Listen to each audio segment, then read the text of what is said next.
रहमानिर्रहीम। अस्सलाम वालेकुम dear students.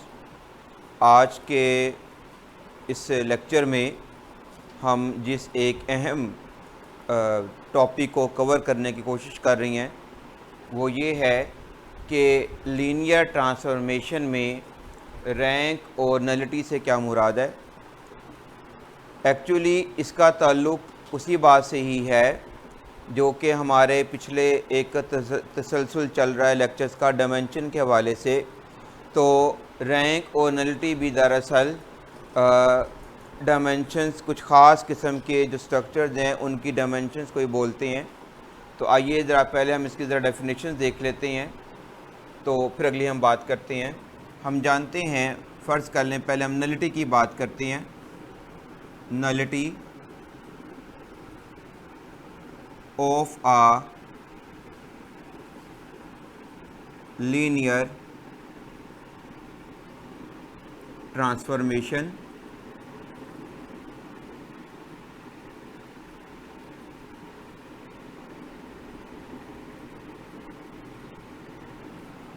Nullity of a linear transformation से हम क्या मुराद लेते हैं। देखिएगा, लेट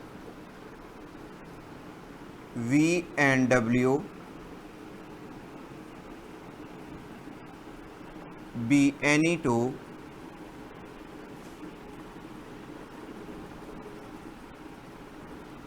vector spaces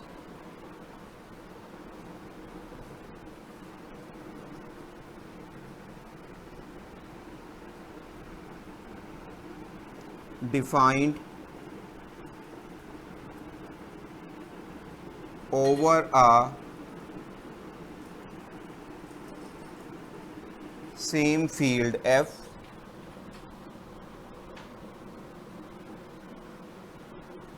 and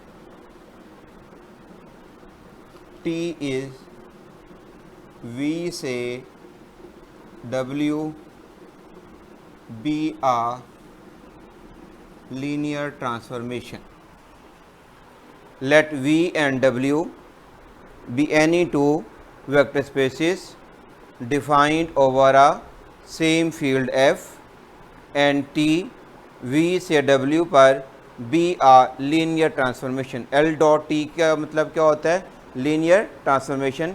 जब हमने लीनियर ट्रांसफॉर्मेशन की डेफिनेशन पढ़ी थी तो हमने ये बात देखी थी कि ट्रांसफॉर्मेशन को डिफ़ाइन करने के लिए दोनों वेक्टर स्पेसेस का एक ही फील्ड के ऊपर डिफ़ाइन होना ज़रूरी होता है। और जो दूसरी बात हमने ट्रांसफॉर्मेशन की डेफिनेशन के बाद देखी थी तो हमें दो तरह की सब स्पेसेस मैसर आई थी। एक का ताल्लुक़ डोमेन के वेक्टर स्पेस के साथ था जो कर्नल बनती थी, और एक का ताल्लुक़ कोडोमेन की स्पेस के साथ था जो कि हमारे पास रेंज बनती थी। ठीक है, इन्हीं बुनियादों के ऊपर हम नलिटी और रैंक को डिफ़ाइन करते हैं। तो देखिएगा, the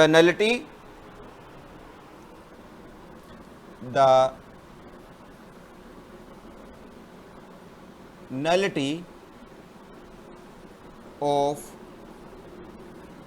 linear transformation T is denoted by nu of T। किससे डिनोट करते हैं?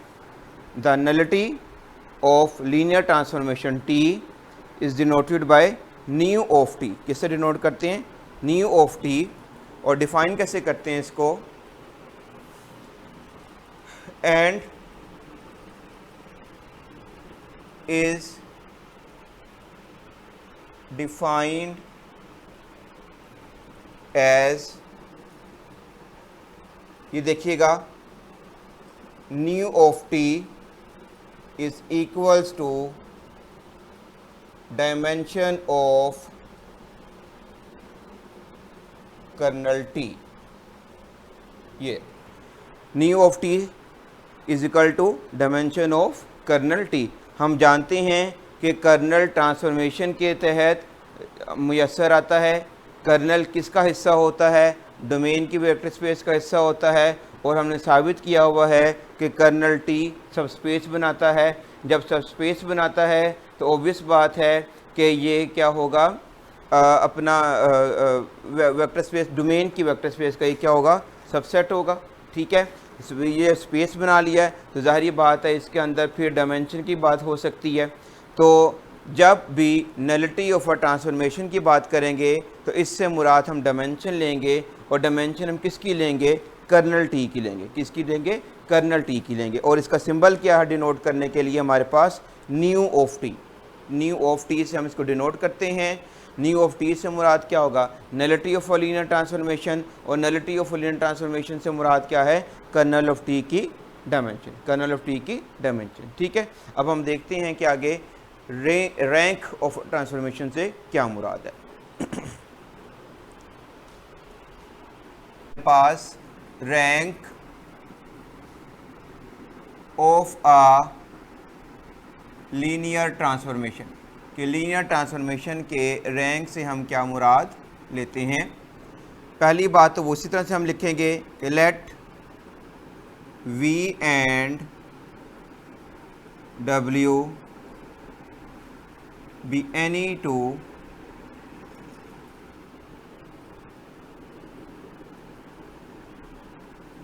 Vector spaces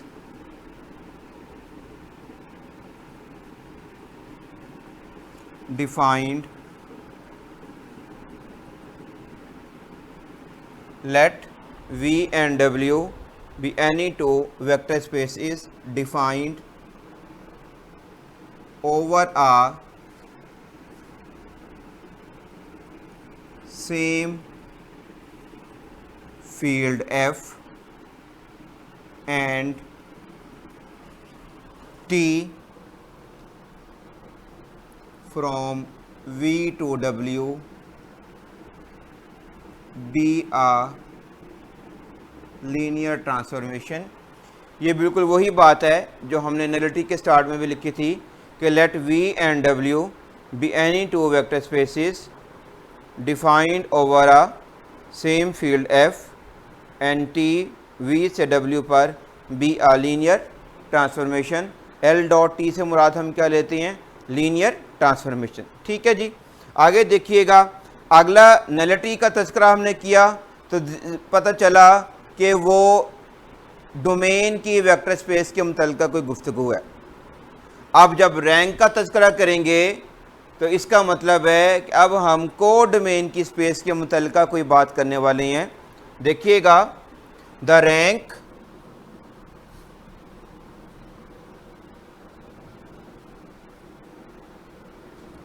of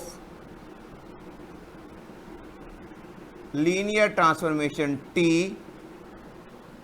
is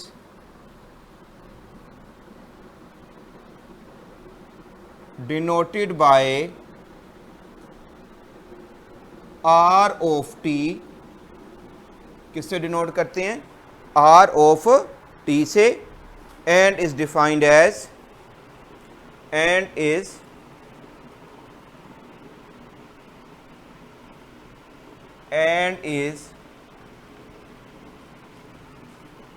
defined as, और इसको हम कैसे डिफाइन करते हैं कि R of T is equals to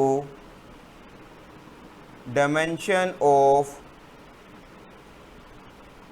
range T, dimension of range T। ठीक है जी, रैंक से मुराद क्या है, हमारे पास हम क्या कह रहे हैं, the rank of linear transformation T किससे डिनोट करेंगे, R of T से, R of T से, एंड इज डिफाइंड एज, और डिफाइन कैसे करेंगे कि R of T हमारे पास किसके बराबर आ जाएगा, डायमेंशन होगी। अब किसकी डायमेंशन हम ले रहे हैं, रेंज T की। रेंज T हम जानते हैं, पढ़ चुके हैं कि कोड डोमेन की जो वेक्टर स्पेस होती है उसके लिए क्या बनाती है, सब स्पेस बनाती है। तो लिहाजा इसके लिए भी हम, ये बाकायदा स्ट्रक्चर है, तो लिहाजा इसकी भी डायमेंशन के मतलब गुफ्तगू की जा सकती है। तो लिहाजा क्या पता चल रहा है कि dimension of range of T जो उनसी होती है, जिसको हम आर ऑफ टी से डिनोट करते हैं, ये दरअसल ट्रांसफॉर्मेशन का रैंक कहलाता है, ट्रांसफॉर्मेशन का रैंक कहलाता है। अब सवाल ये पैदा हुआ कि हमें नलिटी और रैंक पढ़ने की ज़रूरत क्यों पेश आई, हमें ट्रांसफॉर्मेशन ये रैंक और नलिटी को स्टडी करने की ज़रूरत क्यों पेश आई है। हम कोशिश कर रहे हैं वेक्टर स्पेस की डायमेंशन को मुख्तलिफ अंदाज से स्टडी करने की। आपने गौर किया होगा कि हमने उसको क्वेश्चन स्पेस के हिसाब से भी देखा डायमेंशन को, हमने उसकी सब स्पेसिस के हवाले से भी देखा उसकी डायमेंशन को। तो ये दोनों आइडियाज़ नलिटी और रैंक ऑफ अ ट्रांसफॉर्मेशन, ये दोनों आइडियाज़ एक अहम तरीन रिज़ल्ट की तरफ लीड करते हैं इस सिलसिले में कि हम वेक्टर स्पेस की डायमेंशन को अप्रोच कर सकते हैं। अगर हमें वेक्टर स्पेस की डायमेंशन निकालना है तो उसको हम अप्रोच कर सकते हैं ट्रांसफॉर्मेशंस के थ्रू। और ट्रांसफॉर्मेशंस के थ्रू कैसे अप्रोच कर सकते हैं? With the help of nullity and rank. ठीक है, इसके मुतालिक एक अहम रिज़ल्ट है जो कि अब हम जोन से वो साबित करने लगे हैं। में हमारे पास late t from v to w be a linear transformation, then dimension of v is equals to nullity t plus rank t। ये देखिएगा ज़रा कि हम क्या कह रहे हैं कि अगर हमारे पास t ट्रांसफॉर्मेशन हो तो हम वेक्टर स्पेस की डायमेंशन को इस तरह से भी कैलकुलेट कर सकते हैं। कैसे? नलिटी t यानी कि कर्नल की डायमेंशन प्लस रैंक t यानी कि रेंज की डायमेंशन, यानी कि रेंज की डायमेंशन। और इसी बात को लिखने का दूसरा अंदाज क्या है? और dimension v is equals to nu t plus r of t, nu t plus r of t। ठीक होगी बात? तो हम इसको, ये रिज़ल्ट है जो बेसिक पर्पस बनता है कि हम रैंक और नलिटी को किसी ट्रांसफॉर्मेशन की क्यों स्टडी कर रहे हैं कि वेक्टर स्पेस की डायमेंशन को कैलकुलेट करने के लिए हम इस रिज़ल्ट के ज़रिए भी अपने हदफ को अप्रोच कर सकते हैं। प्रूफ वही होगा कि देखिएगा हम किस तरह से आगे मूव करते हैं। Proof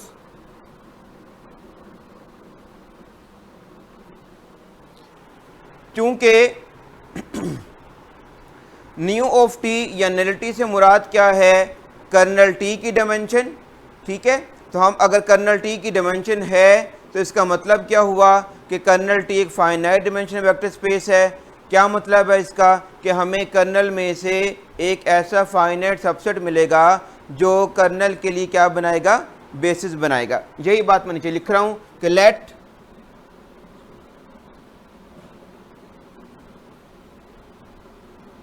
x1 x2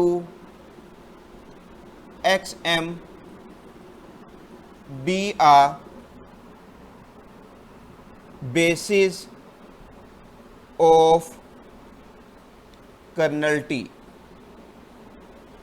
Let x1 x2 up to xm be a basis of kernel T के x1 से लेकर xm तक हमारे पास किसकी बेसिस बना रहे हैं? कर्नल टी की। तो इसका मतलब क्या हुआ? दिस इम्प्लाइज दैट, हम क्या कह सकते हैं?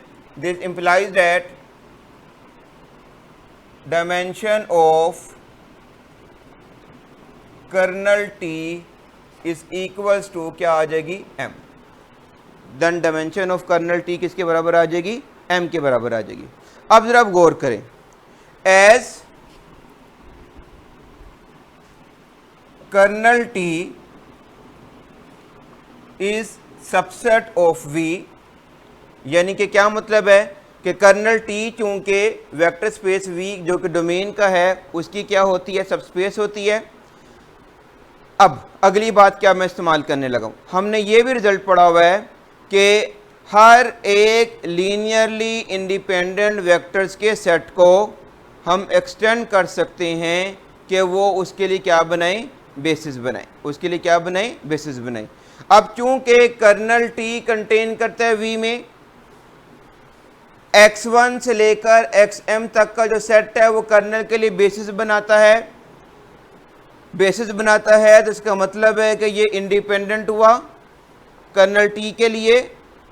अगर इंडिपेंडेंट हुआ तो हम इसको एक्सटेंड कर सकते हैं कि वो v के लिए क्या बना दे, बेसिस बना दे, v के लिए क्या बना दे, बेसिस बना दे। यही बात मैं नीचे लिखने लगा हूं। Note that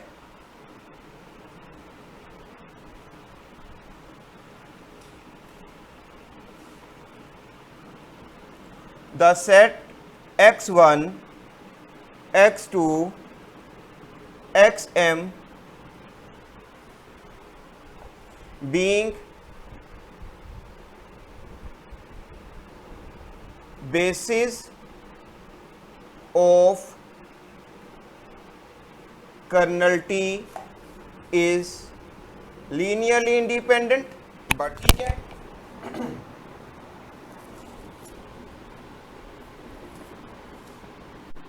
it can be extended to form a basis of V। ये देखिएगा ये बात मैं क्यों लिख रहा हूं, कैसे लिख रहा हूं। जाहिर बात है x1 से xm तक का जो सेट है वो कर्नल टी के अंदर इंडिपेंडेंट है, बेसिस होने के नाते कर्नल टी वी में कंटेन करता है, तो ऑटोमेटिकली जो सेट कर्नल टी जो उसका सब स्ट्रक्चर है उसके अंदर इंडिपेंडेंट है, तो बड़े सेट के अंदर भी क्या होगा, इंडिपेंडेंट होगा। तो लिहाजा x1 से लेकर xm तक का जो सेट है वो ना सिर्फ कर्नल टी में इंडिपेंडेंट होगा बल्कि v में भी क्या होगा, इंडिपेंडेंट होगा।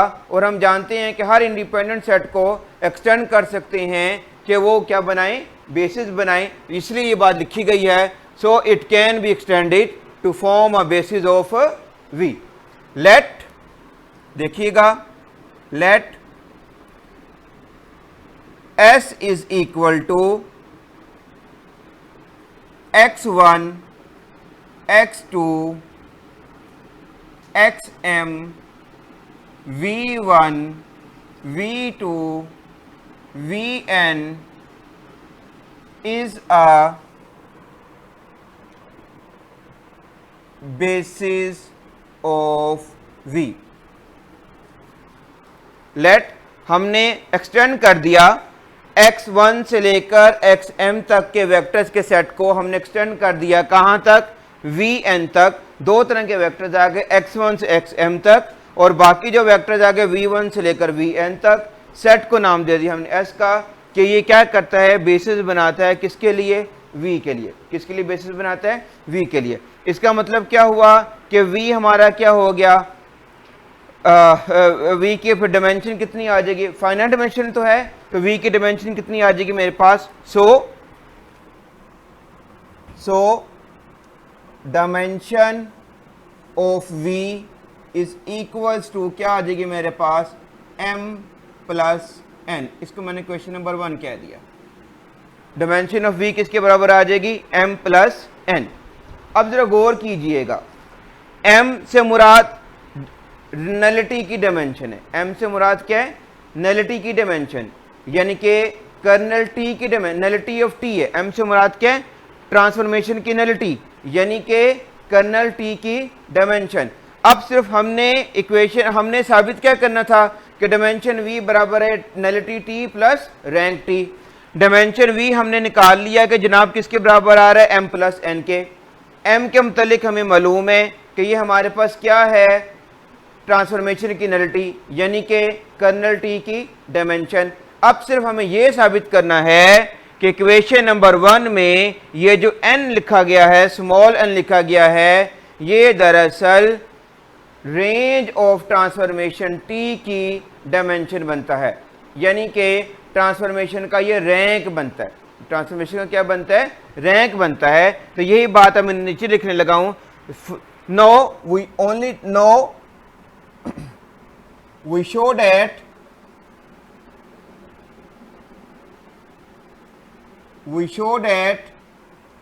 the set X is equals to T of V1,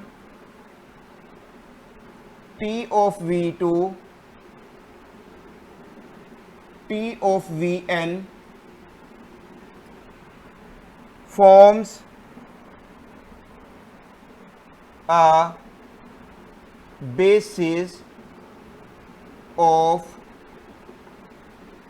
range T. Now we show that the set T of V1, T of V2 up to T of Vn forms a basis of range T. जरा समझ लें हम कर क्या रहे हैं। हमने जब काम शुरू किया हमने कर्नल की डिमेंशन से बात शुरू की और कर्नल की डिमेंशन के लिए हमने जो बेसिस का सेट मुख्तस किया वो था x1 से लेकर xm तक। अब जब x1 से लेकर xm तक कर्नल की डिमेंशन का कर्नल की बेसिस का सेट बन गया तो इसका मतलब वो कर्नल की डिमेंशन m हो गई।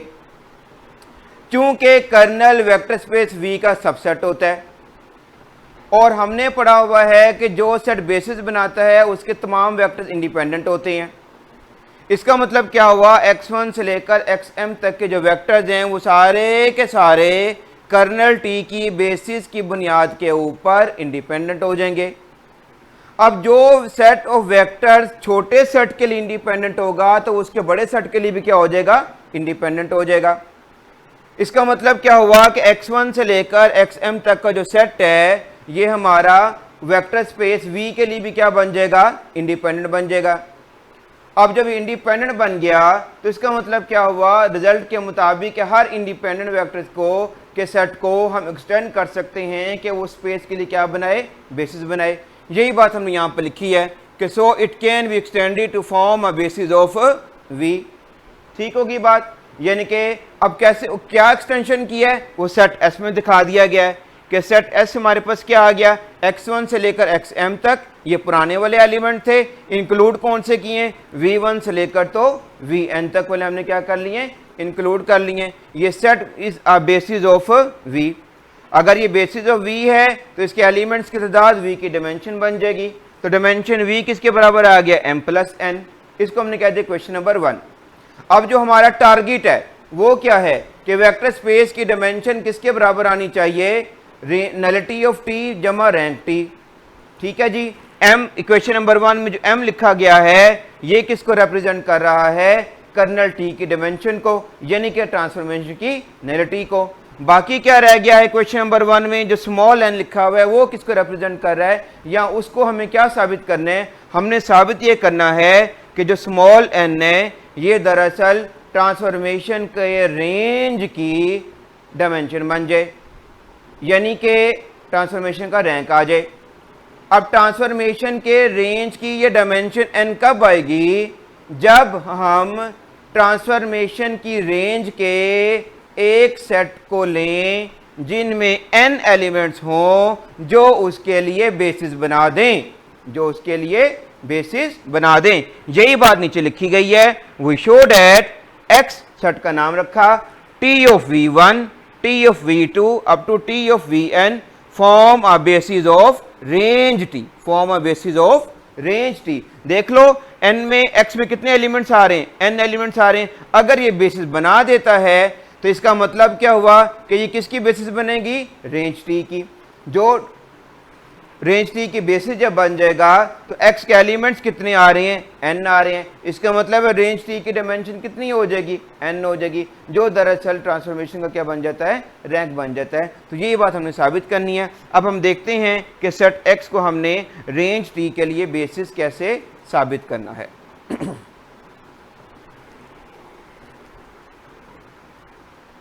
Number 1, x is linearly independent. Independent साबित करने के लिए हम जा रहे हैं बेसिस साबित करने की जो पहली कंडीशन है। कंसीडर, वही मेथड है हम जानते हैं, consider alpha 1 T of v1 plus alpha 2 T of v2 plus alpha N T of V N is equal to 0। Consider हमने क्या किया कि x के जो एलिमेंट्स हैं उनका लीनियर कॉम्बिनेशन इक्वल टू क्या लिखा 0, alpha 1 T of V one plus alpha 2 T of V two up to alpha N T of V N equal to 0। अब चूंकि यहाँ पर t ट्रांसफॉर्मेशन है तो ट्रांसफॉर्मेशन की प्रॉपर्टी को इस्तेमाल करते हुए हम इसको लिख सकते हैं, this implies that t of alpha 1 we one plus alpha 2 we two plus alpha N V N is equal to 0 के बराबर। यहाँ पर देखिएगा मैंने दो बातें इकट्ठी इस्तेमाल की हैं। सबसे पहले मैंने क्या किया, स्केलरली मल्टीप्लाई करते हुए हर एक अल्फ़ा को अंदर ले गया हूँ, ठीक हो गया। और फिर एडिशन की प्रॉपर्टी को इस्तेमाल करते हुए मैंने इसको इकट्ठा कर दिया। तो T of alpha 1 we one plus alpha 2 we two up to alpha N V N equal to क्या आ गया 0। अब ज़रा गौर कीजिएगा, हमने पढ़ा था ट्रांसफॉर्मेशन में कि कर्नल से मुराद कौन से एलिमेंट आते हैं जिनका इमेज 0 के बराबर आ जाए, जो कि कोडमेन की आइडेंटिटी है, ठीक है। तो आप गौर करें तो t of this element equal to क्या आ गया 0 क्या आ गया। इसका मतलब क्या हुआ कि ये सारा एलिमेंट किसको बिलोंग कर जाएगा, हमारा कर्नल को बिलोंग कर जाएगा। यही बात मैं लिख रहा हूँ, this implies that alpha 1 we one plus alpha 2 we two plus alpha N V N belongs to किसको कर जाएगा, मेरा कर्नल टी को। यह एलिमेंट किसको बिलोंग कर जाएगा, कर्नल टी को बिलोंग कर जाएगा, ठीक होगी बात। क्योंकि हम जानते हैं कर्नल के अंदर कौन से एलिमेंट आते हैं जिनका इमेज जोन सा है किसके ऊपर जाके मैप करता है, 0 पे करता है। तो सेकंड लास्ट स्टेप में देखें हमारे पास यही आ रहा है कि alpha 1 we one plus alpha 2 we two up to alpha N V n, उसका जो इमेज आ रहा है वो क्या आ रहा है, 0 के बराबर आ रहा है। तो by definition of kernel t alpha 1 we one up to alpha N V n किसको बिलोंग कर जाएगा, कर्नल टी को बिलोंग कर जाएगा। अब अगली बात जो हम इस्तेमाल करने लगे, हम जानते हैं कि जो एलिमेंट हमारे पास मौजूद होता है उसे हम उसकी स्पेस के बेसिस के एलिमेंट्स के कॉम्बिनेशन में लिख सकते हैं, ठीक है ना। हम जानते हैं कि किसी भी एलिमेंट को उसकी स्पेस की जो बेसिस हैं उनके एलिमेंट्स के लीनियर कॉम्बिनेशन में लिख सकते हैं। अब अल्फ़ा 1 वी वन से लेकर अल्फ़ा एन वी एन तक ये तो एलिमेंट बिलोंग कर गए कर्नल को, और कर्नल की बेसिस हमारे पास क्या है, x1 से लेकर तो xm तक। इसका मतलब क्या हुआ कि हम इस एलिमेंट को लिख सकते हैं x वेक्टर्स के लीनियर कॉम्बिनेशन में। यही बात मैं नीचे लिख रहा हूं, this implies that alpha 1 we one plus alpha 2 we two plus alpha N V n is equals to beta 1 x1 plus beta 2 x2 plus beta m xm। देखिएगा ज़रा, alpha 1 we one plus alpha 2 we two up to alpha N V n किसके बराबर आ गया, beta 1 x1 plus beta 2 x2 up to beta m xm। क्यों, क्योंकि x vector zone से हैं वो कर्नल टी के लिए क्या बना रहे हैं, बेसिस बना रहे हैं। और हम जानते हैं कि हर एलिमेंट को हम लिख सकते हैं जो एलिमेंट उस स्पेस का होता है उसे हम लिख सकते हैं उस स्पेस की बेसिस के एलिमेंट्स के लीनियर कॉम्बिनेशन में। वही काम हमने यहाँ पर किया है कि alpha 1 we one up to alpha N V n बराबर किसके आ गया, beta 1 x1 plus beta 2 x2 up to beta m xm, ठीक है। अब नेक्स्ट स्टेप में हम क्या करते हैं कि वीज वेक्टर्स को उठा के हम उधर ले जाते हैं, राइट साइड पर ले जाते हैं। तो हमारे पास क्या आ जाएगा, this implies that beta 1 x1 plus beta 2 x2 plus beta m xm minus alpha 1 we one minus alpha 2 we two minus alpha N V n is equal to 0। Beta 1 x1 minus beta 2 x2 beta 1 x1 plus beta 2 x2 plus up to so on beta m xm minus alpha 1 we one minus alpha 2 we two up to minus alpha N V N equal to मेरे पास क्या आ गए, 0 के बराबर आ गए। अब आखिरी combination में आप गौर करें, आखिरी इक्वेशन में गौर करें तो आपके पास दो तरह के वेक्टर्स आ रहे हैं, एक वेक्टर्स x वाले आ रही हैं, एक वेक्टर्स आपके पास v वाले आ रहे हैं। और ये दोनों वेक्टर किसके लिए बेसिस बना रहे हैं, वेक्टर स्पेस v के लिए बेसिस बना रहे हैं। अगर ये वेक्टर स्पेस v के लिए बेसिस बना रही हैं तो इसका मतलब क्या हुआ कि ये इंडिपेंडेंट होंगे। अगर इंडिपेंडेंट होंगे तो इसका मतलब क्या है कि इनके जो कोफिशिएंट्स हैं बीटाज और अल्फाज वो सारे के सारे क्या हो जाएंगे, 0 हो जाएंगे। इससे हमें क्या फ़ायदा होगा, अल्फाज के सारे 0 होने से हमें क्या फ़ायदा होगा, ये देखिएगा कि हमारे अल्फाज दरअसल किसके कोफिशिएंट्स हैं, टी ऑफ वीज टीज़ के कोफिशिएंट्स हैं। तो इसका मतलब क्या हुआ, अल्फाज के 0 होने से ये सारे के सारे वेक्टर्स क्या हो जाएंगे, लीनियरली इंडिपेंडेंट हो जाएंगे। नतीजतन हमारा जो सेट x है ये क्या हो जाएगा, लीनियरली इंडिपेंडेंट हो जाएगा। ठीक है, यही बात हम अब यहाँ पे कोट कर लेते हैं। Note that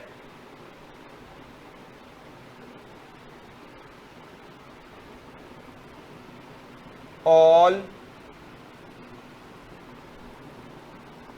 alphas and betas are equal to 0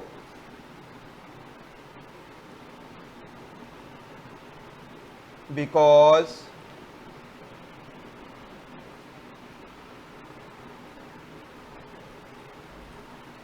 set x1, x2, xm, v1, v2, vn forms a basis of V. Note that all alphas and betas are equal to 0। क्यों 0 हो रही हैं, बिकॉज सेट में x1 से लेकर xm तक, v1 से लेकर vn तक ये सारे के सारे क्या बना रहे हैं, बेसिस बना रहे हैं। किसके लिए, v के लिए। अगर बेसिस बना रहे हैं v के लिए, ऑटोमेटिकली क्या हो जाएंगे, ये हमारे पास इंडिपेंडेंट हो जाएंगे। इंडिपेंडेंट वेक्टर्स का मतलब क्या होता है, उनके तमाम कोफिशिएंट्स क्या हो जाएंगे, ज़ीरोज़ हो जाएंगे। इसका मतलब है कि इस आखिरी इक्वेशन में आने वाले तमाम अल्फाज और बीटास हमारे पास क्या हो गए, 0 हो गए हैं। हमें इसका फ़ायदा क्या हुआ, अल्फाज के 0 होने से हमें क्या फ़ायदा हुआ, तो यहाँ पे देखिएगा कि हमारे पास जो फर्स्ट इक्वेशन में लिखा हुआ है alpha 1 T of v1, alpha 2 T of v2 up to alpha n t of vn equal to 0। इसका मतलब क्या हुआ कि ये सारे वेक्टर्स हमारे पास क्या हो जाएंगे, लीनियरली इंडिपेंडेंट हो जाएंगे। नतीजतन हमारा जो सेट x है ये क्या हो जाएगा, लीनियरली इंडिपेंडेंट हो जाएगा। ठीक है, इन्हीं बातों को अब हम यहाँ पे समराइज करते हैं।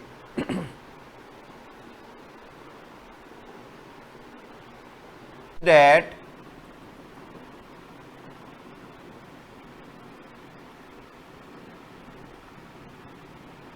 t of v1, t of v2, t of vn are linearly independent, thus the set x is linearly independent। ठीक हो गया। दिस मीन्स दैट ये जो वेक्टर्स थे t of v1, t of v2 to t of vn, ये हमारे पास क्या हो गए, इंडिपेंडेंट हो गए, और 10 x हमारे पास क्या हो जाएगा, इंडिपेंडेंट हो जाएगा। ठीक है, अब नेक्स्ट काम हमने क्या करना है, स्पैनिंग के लिए जाना है। नेक्स्ट में हम क्या साबित करेंगे कि लीनियर स्पैन ऑफ x किसके बराबर आना चाहिए, हमारे पास रेंज t के बराबर आना चाहिए। ठीक है, किसके बराबर आना चाहिए, रेंज t के बराबर आना चाहिए। क्या मेथड होगा, एक एलिमेंट हम लेंगे रेंज का और उसको लिखेंगे x के एलिमेंट्स के लीनियर कॉम्बिनेशन में। देखिएगा, let t of small v belongs to range t where small v belongs to capital V, जो स्ट्रक्चर होता है। ठीक है, अब चूंकि v स्मॉल कैपिटल V का एलिमेंट है तो लिहाजा स्मॉल v को लिख सकते हैं हम कैपिटल V की बेसिस के लिए कॉम्बिनेशन में, यही बात हम लिख रहे हैं। सो v को हम क्या लिख सकते हैं, alpha 1 x1 plus alpha 2 x2 plus alpha m xm plus beta 1 v1 plus beta 2 v2 plus beta n vn।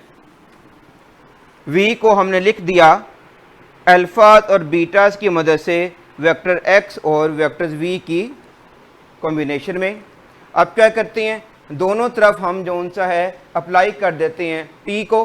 This implies that t of v is equals to t of alpha 1 x1 plus alpha 2 x2 plus alpha m xm plus beta 1 v1 plus beta n vn। हमने क्या किया, दोनों sides पर t को क्या कर दिया, operate कर दिया। अब जब देखिएगा आगे t को मैं अंदर राइट साइड पर ऑपरेट करूंगा, अंदर ट्रांसफॉर्मेशन की प्रॉपर्टीज़ को इस्तेमाल करते हुए देखिएगा मेरे पास क्या आता है। This implies that t of v is equal to, मैं लिख सकता हूँ alpha 1 t of x1 plus alpha 2 t of x2 plus so on plus alpha m t of xm plus beta 1 t of v1 plus beta 2 t of v2 plus so on plus beta n t of vn। ठीक है, मैंने क्या किया कि t को operate किया, t की दोनों प्रॉपर्टीज यूज़ कर दी। पहले हमने एडिशन की प्रॉपर्टी से इन सबको स्प्लिट किया और फिर स्केलर वाली प्रॉपर्टी को इस्तेमाल करते हुए स्केलर्स को बाहर निकाल लिया। तो क्या बन गया, t ऑफ v किसके बराबर आ गया, alpha 1 t of x1 plus alpha 2 t of x2 up to alpha m t of xm plus beta 1 t of v1 plus beta 2 t of v2 और आखिर में हमारे पास क्या आ गया, up to so on beta m t of xm। अब जरा गौर कीजिएगा, आखिरी इक्वेशन में हमारे पास दो तरह के वेक्टर्स आ रहे हैं, एक x वाले और एक v वाले। एक x वाले आ रहे हैं और दूसरा कौन से वाले आ रहे हैं, v वाले आ रहे हैं। अब x1 x2 xm ये बेसिकली किस वेक्टर किससे ताल्लुक रखते हैं, कर्नल से ताल्लुक रखते हैं। किससे ताल्लुक रखते हैं, कर्नल से ताल्लुक रखते हैं। और कर्नल में कौन सा एलिमेंट आता है, जिसका इमेज 0 आ जाए। इसका मतलब है आखिरी इक्वेशन में t ऑफ x1 का जवाब 0 आएगा क्योंकि ये कर्नल का एलिमेंट है। ऐसे ही t ऑफ x2 का आंसर क्या आएगा, 0 आएगा। ऐसे ही up to so on t of xm इसका भी आंसर क्या आएगा, मेरे पास 0 आएगा। क्यों, क्योंकि ये किसको बिलोंग करते हैं, कर्नल को बिलोंग करते हैं। और 0 होने से हमारे लास्ट रिलेशन जो सा है ये रिड्यूस रह जाएगा। इनमें तमाम के तमाम x के जो वेक्टर्स हैं वो हमारे पास क्या हो जाएंगे, 0 हो जाएंगे। अब ये इसको हम इस तरह से समराइज करते हैं। implies that t of v is equals to alpha 1 into 0 plus alpha 2 into 0 plus alpha m into 0 plus beta 1 t of v1 plus beta 2 t of v2 plus beta n t of vn। ठीक हो गया। अभी जैसे मैंने बताया ये alpha 1 into 0 क्यों हुआ, क्योंकि t ऑफ x1 0 हो जाएगा। t ऑफ x1 की जगह पे क्या पुट कर दिया, 0। क्यों पुट कर दिया 0, क्योंकि x1 कर्नल का एलिमेंट है। ठीक है, x1 किसका एलिमेंट है, कर्नल का एलिमेंट है, तो ऑब्वियसली फिर t ऑफ x1 का आंसर क्या आएगा 0। x2 किसका एलिमेंट है, कर्नल का, तो t ऑफ x2 का आंसर क्या आएगा 0। ऐसे ही t ऑफ xm का आंसर क्या आना था, मेरे पास 0 आना था कर्नल की एलिमेंट की वजह से। तो दिस इंप्लाइज दैट ये स्टेप में मेरे पास फिर क्या रह जाएगा, t of v is equals to beta 1 t of v1 plus beta 2 t of v2 plus beta m t of vn।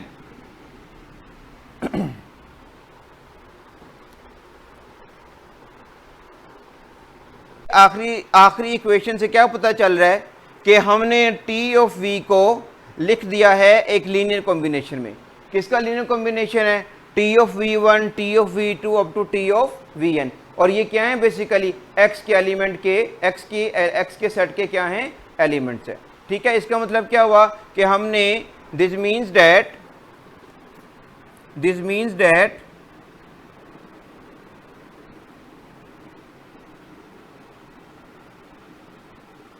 t of v can be expressed as a linear combination of elements of x. This means that t of v can be expressed as a linear combination of elements of x. Thus हम यहाँ से क्या बात कह सकते हैं, x generates range t,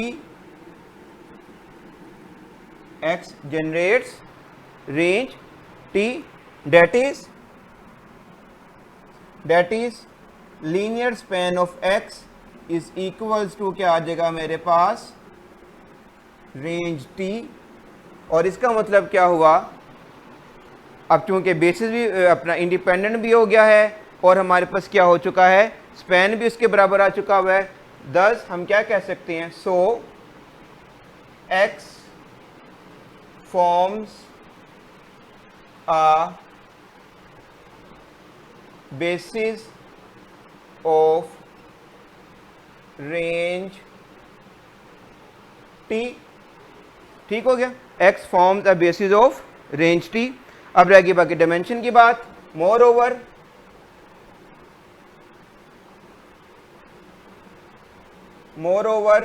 अब देखिएगा जरा, डायमेंशन ऑफ रेंज t किसके बराबर आ जाएगी, n के बराबर आ जाएगी। क्यों n के बराबर आ जाएगी, क्योंकि सेट x में हमारे पास कितने एलिमेंट्स आ रहे हैं, n एलिमेंट्स आ रहे हैं। यही बात हमने साबित करनी थी कि डायमेंशन ऑफ रेंज, जो रेंज ऑफ t की जो डायमेंशन है वो हमारे पास क्या आ जाए, n के बराबर आ जाए। तो यहाँ से कॉन्सिक्वेंटली हम क्या कह देंगे कि हमारे पास जो डिज़ायर्ड रिजल्ट था, यहाँ जो रिक्वायर्ड हमारे पास रिक्वायरमेंट था, वो हमने क्या कर लिया, अचीव कर लिया।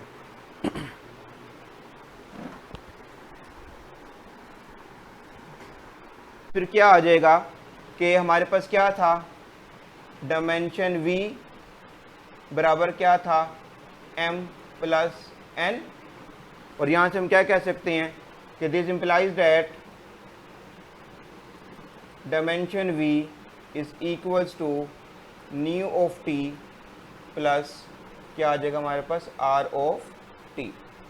के नलिटी की नलिटी ट्रांसफॉर्मेशन का नलिटी प्लस ट्रांसफॉर्मेशन का रैंक। तो ये एक और अप्रोच हमें मिल गई कि किस तरह से हम किसी भी वेक्टर स्पेस की डायमेंशन को ट्रांसफॉर्मेशन की मौजूदगी में कैलकुलेट कर सकते हैं। तो क्या मेथड पता चला कि अगर हमारे पास ट्रांसफॉर्मेशन मौजूद है तो हम यहाँ पर कर्नल की डायमेंशन निकाल लें जो दरअसल नलिटी कहलाता है, रेंज की डायमेंशन निकाल लें जो दरअसल रैंक कहलाता है। इन दोनों को आप एडअप कर लें तो जो आंसर आएगा वो दरअसल क्या आएगा, वेक्टर स्पेस v की डायमेंशन आएगा।